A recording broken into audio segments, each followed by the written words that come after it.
നിങ്ങളൊക്കെ പാസ്പോർട്ട് വെച്ചിട്ടല്ലേ എല്ലായിടത്തും പോവാറ് സ്ഥലങ്ങളിലൊക്കെ? എന്നാൽ നമുക്കിന്ന് പാസ്പോർട്ട് ഇല്ലാണ്ട് ചൈന, അമേരിക്ക, ആഫ്രിക്ക എല്ലായിടത്തും ഒന്ന് പോയിട്ട് വന്നാലോ? എങ്കിൽ വാ, നമുക്ക് ഒരുമിച്ചിട്ട് പോയിട്ട് വരാം. ഞാൻ ഇപ്പോൾ പാസ്പോർട്ട് ഇല്ലാണ്ട് ട്രാവൽ ചെയ്യാൻ പറ്റുന്നതെന്ന് പറയുമ്പോഴേ നിങ്ങൾക്ക് UAE എല്ലാവർക്കും മനസ്സിലായിട്ടുണ്ടാവും അല്ലേ? വേറൊന്നുമല്ല, ഗ്ലോബൽ വില്ലേജിനെ കുറിച്ചിട്ടാണ് കേട്ടോ. അപ്പോൾ നമ്മളിന്ന് പോകുന്നത് ഗ്ലോബൽ വില്ലേജിലേക്കാണ്.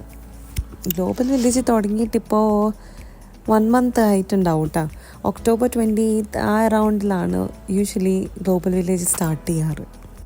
ഇന്ന് ഞാൻ ഗ്ലോബൽ വില്ലേജിന് പോകുന്നതിനൊരു പ്രത്യേക കാരണമുണ്ട് കേട്ടോ. ഗ്ലോബൽ വില്ലേജിലെ ഫ്ലോട്ടിംഗ് മാർക്കറ്റ്, അവിടെ വ്യത്യസ്തമായിട്ടുള്ള തായ്ലൻഡ് ഫുഡ്സ് കിട്ടും. അതൊന്ന് ട്രൈ ചെയ്യണമെന്ന് കുറേ നാളായിട്ടുള്ള ആഗ്രഹമാണ് എൻ്റെ. അതൊന്ന് ട്രൈ ചെയ്യാനും കൂട്ടത്തിൽ ബാക്കിയുള്ള കുറച്ച് ഫുഡ് ഐറ്റംസും കൂടി ട്രൈ ചെയ്യണം എന്നുള്ള മെയിൻ ഇൻറ്റൻഷൻ വെച്ചിട്ടാണ് കേട്ടോ ഗ്ലോബൽ വില്ലേജിലേക്ക് പോകുന്നത്. അങ്ങനെ നമ്മൾ ഗ്ലോബൽ വില്ലേജിൽ എത്തി. നല്ല തിരക്കുണ്ടായിരുന്നു കേട്ടോ. വീക്കെൻഡ് ആയതുകൊണ്ടായിരിക്കും നല്ല തിരക്കുണ്ടായിരുന്നു. അങ്ങനെ നമ്മൾ പ്രയറായിട്ട് ബുക്കൊന്നും ചെയ്തിട്ടുണ്ടായിരുന്നില്ല. നമ്മൾ ടിക്കറ്റ് കൗണ്ടറിലേക്കിട്ടാണ് പോകുന്നത്. എൻട്രൻസിൽ തന്നെ റൈറ്റിലും ലെഫ്റ്റിലുമായിട്ട് ടിക്കറ്റ് കൗണ്ടേഴ്സ് ഉണ്ട് കേട്ടോ. അങ്ങനെ നമ്മൾ ടിക്കറ്റ് എടുത്തു. ഒരു ടിക്കറ്റിന് 30 dirhams വെച്ചിട്ടാണ് കേട്ടോ പെർ ടിക്കറ്റ്. വീക്കെൻഡ് ചാർജസ് ആണ് ഞാൻ പറയുന്നത്. എനിക്കൊന്ന് വീക്ക് ഡേയ്സിൽ ഡിഫറെൻ്റ് ആണ്, ചാർജ് കുറവാണ്. അങ്ങനെ നമ്മൾ ഉള്ളിലേക്ക് കയറി. അപ്പോൾ ഞാൻ പറഞ്ഞ പോലെ എൻ്റെ ലക്ഷ്യം ഫ്ലോട്ടിംഗ് മാർക്കറ്റാണ് കേട്ടോ. നിങ്ങൾ കാണുന്നുണ്ടോ സ്റ്റാച്യു ഓഫ് ലിബർട്ടി? അപ്പോൾ സ്റ്റാച്യു ഓഫ് ലിബർട്ടി ഒക്കെ കഴിഞ്ഞിട്ട് നമ്മൾ സ്ട്രീറ്റ് നടക്കുമ്പോഴാണ് കേട്ടോ ഈ ഫ്ലോട്ടിംഗ് മാർക്കറ്റ്. അങ്ങനെ നമ്മൾ ഫ്ലോട്ടിംഗ് മാർക്കറ്റിൻ്റെ ഫ്രണ്ടിലെത്തി.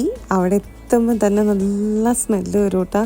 കുറേ ഫുഡ് ഐറ്റംസിൻ്റെ ഇങ്ങനെ ഗ്രില്ല് ചെയ്യുന്നതിൻ്റെയും ഫ്രൈ ചെയ്യണതിൻ്റെയൊക്കെ, പ്രത്യേകിച്ച് തായ്ലൻഡ് ഫുഡ്സ് മാത്രമാണ് കേട്ടോ അതിലുള്ളത്. അപ്പോൾ എൻ്റെ ആഗ്രഹം ഈ മസിൽസ് ട്രൈ ചെയ്യണം. പിന്നെ അതുപോലെ തന്നെ ഒക്ടോബസ് ഉണ്ട്, അതും ട്രൈ ചെയ്യണം. ഈ 2 കാര്യങ്ങളും ട്രൈ ചെയ്യാൻ വേണ്ടിയിട്ടാണ് എസ്പെഷ്യലി ഞാൻ ഇതിലേക്ക് കയറിയത് കേട്ടോ. അങ്ങനെ ഞാൻ ഇതിൽ കുറേ കടകളുണ്ട്. സെയിം ഐറ്റംസ് സെല്ല് ചെയ്യുന്ന സെയിം മാർക്കറ്റ്സ് ഡിഫറെൻറ്റ് ടൈപ്പായിട്ടുണ്ട്. അപ്പം നമ്മളതിൽ ഒരെണ്ണം ചൂസ് ചെയ്തു. അവിടെ അന്ന് കുറച്ച് തിരക്കും കൂടുതലുണ്ടായിരുന്നു. അപ്പോൾ നമ്മൾ തോന്നി ഇത് തന്നെ ആയിരിക്കും കുറച്ചും കൂടി ബെറ്റർ എന്ന് തോന്നിയിട്ട് അങ്ങനെ അങ്ങ് ചൂസ് ചെയ്തു. അപ്പോൾ അത് ഞങ്ങളുടെ മസിൽസാണ് കേട്ടോ എടുക്കുന്നത്. ഈ ഒക്ടോബസിൻ്റെ ആയാലും മസിൽസിൻ്റെ ആയാലും 6, 12 ഈ 2 ഓപ്ഷൻസ് ആണ് കേട്ടോ വരുന്നത്. നമ്മൾ 6 ആണ് ചൂസ് ചെയ്തത്. അപ്പോൾ ഒന്നിന് 40 dirhams വെച്ചിട്ടാണ് കേട്ടോ. ഭയങ്കര പ്രൈസാണ്. ഭയങ്കര വേർത്താണോ എന്ന് ചോദിച്ചു കഴിഞ്ഞാൽ അത്ര വേർത്തല്ല, ബട്ട് കുറച്ച് പ്രൈസിയാണ് ഭയങ്കര. അത് നമ്മൾ ടേസ്റ്റ് ചെയ്തു, വലിയ കുഴപ്പമൊന്നും ഉണ്ടായിരുന്നില്ല.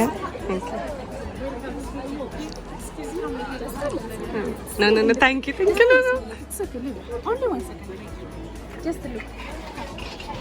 ഇവിടെ നടക്കുമ്പോൾ നിങ്ങൾ സൂക്ഷിച്ച് നടക്കണം കേട്ടോ. ഞാൻ ആദ്യം കയറിയത് ആഫ്രിക്കൻ പവലിയനിലാണ്. അപ്പോൾ അവിടെ ഉണ്ടായിരുന്ന ഒരു ലേഡി എൻ്റെ കയ്യിൽ പിടിച്ച് വലിച്ച് അവരെന്നെ ട്രൈ ആക്കിപ്പിച്ചു. ഞാൻ മാക്സിമം സ്കിപ്പ് ചെയ്ത് നടക്കുമെന്ന്. പക്ഷേ നമ്മൾ ബ്യൂട്ടി പ്രോഡക്റ്റ്സ് ഒക്കെ കാണുമ്പോൾ എന്തായാലും ഒന്ന് വീണ് പോവും. അങ്ങനെ ഞാനൊന്ന് വീണു, പക്ഷെ ഞാൻ രക്ഷപ്പെട്ടു. അങ്ങനെ നമ്മൾ ഖത്തറിലൂടെ കയറി ഇന്ത്യയിലേക്ക് ഇറങ്ങി. അപ്പോൾ എനിക്ക് കൂട്ടത്തിൽ വെച്ചിട്ട് ഏറ്റവും വലിയ പവലിയൻ ഇന്ത്യയായിട്ടാണ് തോന്നിയത്. നിങ്ങൾക്ക് എന്താ തോന്നിയിട്ടുള്ളതെന്നൊന്ന് പറയുമോ? ഇന്ത്യ ആണോ വലുത്? എനിക്ക് എന്നെ തോന്നിയതാണോ എന്ന് എനിക്കറിയില്ല. എനിവേ, അപ്പോൾ ഇന്ത്യയിനുള്ളിൽ കയറിയപ്പോഴാണ് എൻ്റെ ചങ്ക് തകർന്നു പോയത്. ബാക്കിയുള്ളതിനെക്കാട്ടിലും ഇരട്ടി പ്രൈസാണ് ഇന്ത്യയിലുള്ള എല്ലാ സാധനങ്ങൾക്കും. എനിക്ക് തോന്നുന്നു ഇത് ഇന്ത്യയിലെ സാധനങ്ങൾ തന്നെ ആണോ എന്ന് പോലും എനിക്ക് ഡൗട്ടായി, കാരണം അത്രയ്ക്കും വിലയായിരുന്നു. അപ്പോൾ അതിനുള്ളിൽ കയറിയപ്പോഴാണ് അവിടെ എന്തോ ഒരു പ്രോഗ്രാം നടക്കുന്നുണ്ടായിരുന്നു. കുറച്ച് നേരം വെയിറ്റ് ചെയ്തു. 7:35 പ്രോഗ്രാം അവിടെ ചാർട്ട് ചെയ്തിട്ടുണ്ടായിരുന്നത്. പക്ഷെ എനിക്ക് അധിക നേരം വെയിറ്റ് ചെയ്യാനുള്ളൊരു ത്രാണിയില്ലാഞ്ഞുകൊണ്ട് ഞാൻ വെയിറ്റ് ചെയ്തില്ല. അങ്ങനെ ഞങ്ങൾ ഒരു പാനിപൂരിയും അവിടെ നിന്ന് ഇന്ത്യൻ പവലിയനിൽ നിന്ന് കഴിച്ചു. അത് കഴിഞ്ഞിട്ട് ഒരു കോൺഡോഗ് ഒന്ന് ജസ്റ്റ് ട്രൈ ചെയ്യാമെന്ന് വിചാരിച്ചു. എൻ്റെ പ്രൈസസാണ് ഞാൻ അവിടെ സൂം ചെയ്ത് കാണിക്കുന്നുണ്ട് കേട്ടോ. അപ്പോൾ അതും കോൺഡോഗ് എനിക്ക് അത്ര ഇഷ്ടമായില്ല. അതും വേസ്റ്റ് ഓഫ് മണി ആയിരുന്നു ആക്ച്വലി. പിന്നെ ഒരു you have to try something new. അപ്പോൾ ട്രൈ ചെയ്തു.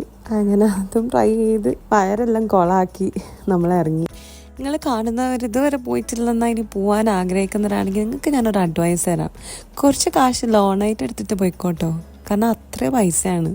അപ്പോൾ ശരി, ബൈ.